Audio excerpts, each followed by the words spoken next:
नमस्कार।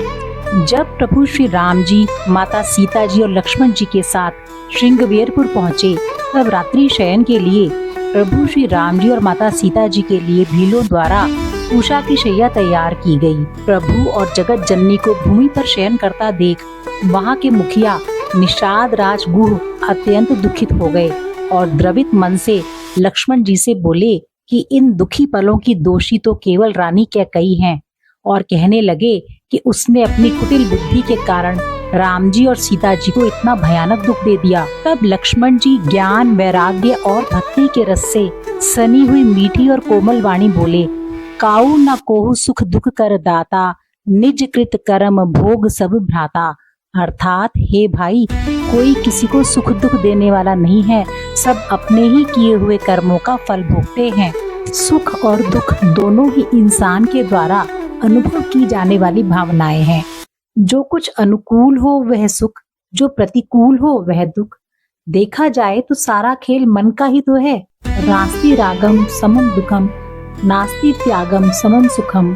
अर्थात आसक्ति के समान कोई दुख नहीं और त्याग के समान कोई सुख नहीं। जैसे प्रेम या विवाह हो जाने पर बिछुड़ने का दुख, पैसा ना होने का दुख, नौकरी ना मिल पाने का दुख, मकान, गाड़ी, सुख सुविधा ना होने का दुख, किसी को संतान ना होने का दुख, संतान अयोग्य निकल जाए तो दुख, बच्चे की पढ़ाई सही ढंग से ना चले तो दुख। यह सूची कितनी ही लंबी हो सकती है।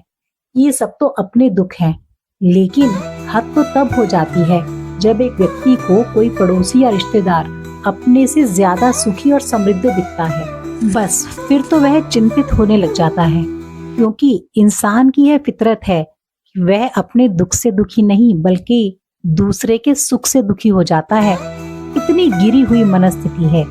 यदि दुख व्यक्ति के धैर्य की परीक्षा लेता है तो सुख अहंकार की। जिंदगी का झूला कितना भी पीछे क्यों ना चला जाए, डरो मत, वह आगे भी जाएगा, क्योंकि झूला जितना पीछे जाता है उतना ही आगे भी तो जाता है। यही समीकरण सुख और दुख को परिभाषित करता है।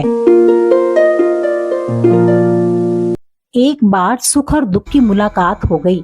दुख ने सुख से कहा, तुम कितने भाग्यशाली हो जो लोग तुम्हें पाने की कोशिश में लगे रहते हैं। सुख ने मुस्कुराते हुए कहा, भाग्यशाली मैं नहीं तुम हो।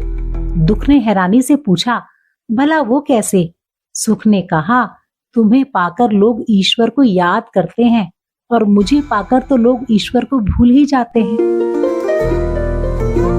महाभारत युद्ध के बाद जब भगवान श्री कृष्ण द्वारिका नगरी लौटने लगे, तब माता कुंती और पांडव अपनी प्रजा के साथ भगवान श्री कृष्ण को विदा करने के लिए नगर सीमा तक पहुँचे। तब कुंती माता बहुत उदास हो गई थी।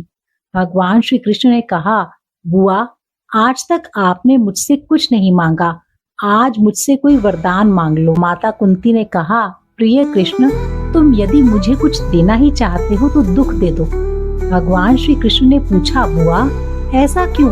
आप दुख क्यों मांग रही हैं?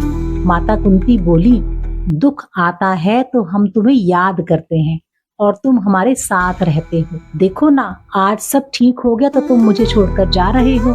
मेरे जीवन में दुख रहेंगे तो तुम्हारी स्मृति बनी रहेगी।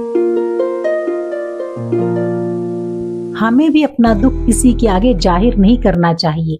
अगर जाहिर करना ही है तो केवल ईश्वर के सामने करें, उसी के सामने रोएं, हाथ फैलाकर मांगे, शिकायत करें।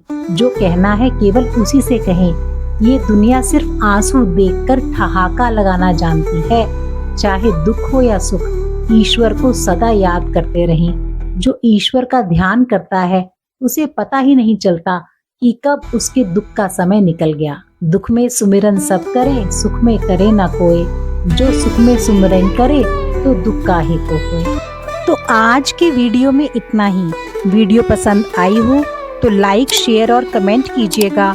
चैनल को सब्सक्राइब भी कीजिएगा। आपका सपोर्ट मेरे लिए बहुत मायने रखता है, क्योंकि आपका यही सपोर्ट मुझे प्रेरणा देता है कि मैं और अच्छी से अच्छी वीडियोस बनाऊं। यदि आज की वीडियो को लेकर आपके मन में कुछ प्रश्न है तो आप अवश्य ही कमेंट बॉक्स में पूछ सकते हैं या मेरे पर्सनल व्हाट्सएप पर भी पूछ सकते हैं। वीडियो को अंत तक देखने के लिए आप सभी का हृदय की गहराइयों से धन्यवाद। सभी पर ईश्वर की कृपा बनी रहे। आप सभी स्वस्थ और प्रसन्न रहें।